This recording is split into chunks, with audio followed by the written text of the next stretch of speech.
Dans la vidéo précédente, je te parlais de l'extraverti dominant. Aujourd'hui, je te parle de l'introverti stable. Donc, dans les personnalités en couleur, si on met une couleur associée au stable, c'est le vert.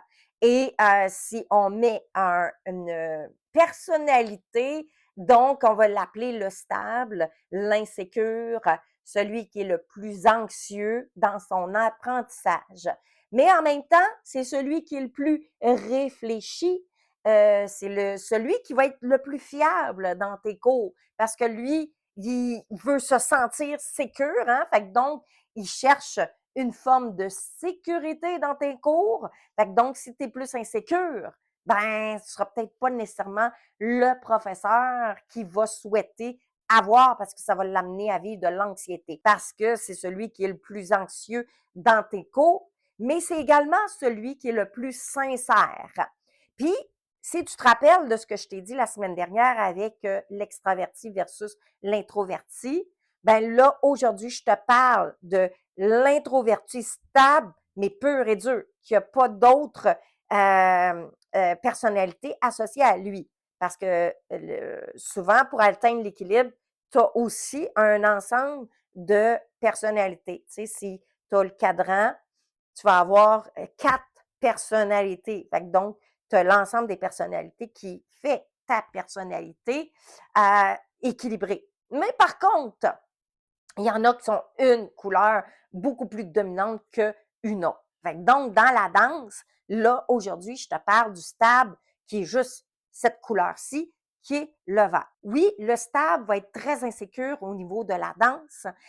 Donc, ce qui veut dire que pour enseigner à la personne stable, qui, lui, il va être beaucoup plus dans un aspect bien souvent cérébral parce qu'il est plus dans sa tête pour recevoir les informations et que tu viennes le sécuriser. Donc, il a besoin que tu lui dises qu'il est bon, qu'il est capable, que c'est bon ce qu'il est en train de faire. C'est celui qui a besoin que tu puisses décortiquer vraiment plus chaque mouvement, chaque pas, qui a besoin de savoir parce que le savoir va venir le sécuriser dans son apprentissage.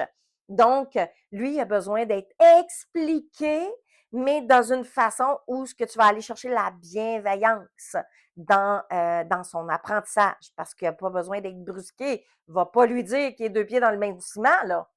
Non, ça se dit plus en 2026, ça. Les profs qui disent aux élèves, tu as les deux pieds dans le même ciment, tu ne seras jamais capable d'apprendre. Non, zéro. Brrr. Non, ça se dit pas. C'est pas un enseignement bienveillant. OK?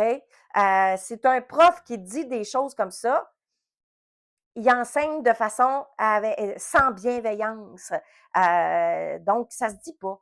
Ça se dit pas. C'est une façon de dénigrer la personne qui est en train d'apprendre. J'ai eu une personne qui, elle, était très, très, très insécure dans la danse parce que pour elle, elle avait jamais dansé de sa vie. Puis là, elle voulait danser avec son conjoint, son nouveau conjoint.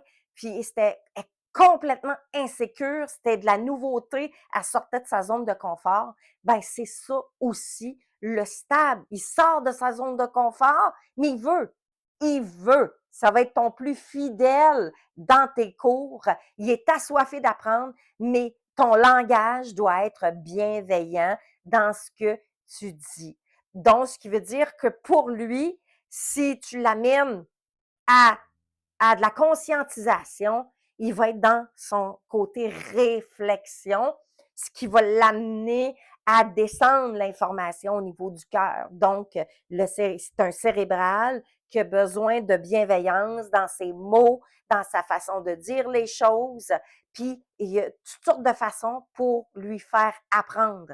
Parce il y a un côté cérébral qui est dominant, donc, il a besoin de passer par des mots, il a besoin de passer par des sons, il a besoin de passer par des comptes aussi, un ensemble pour vraiment capter l'information, puis ensuite faire descendre le tout. Alors, pour lui, c'est important que tu sois bienveillant avec lui et le rendre sécure dans son apprentissage.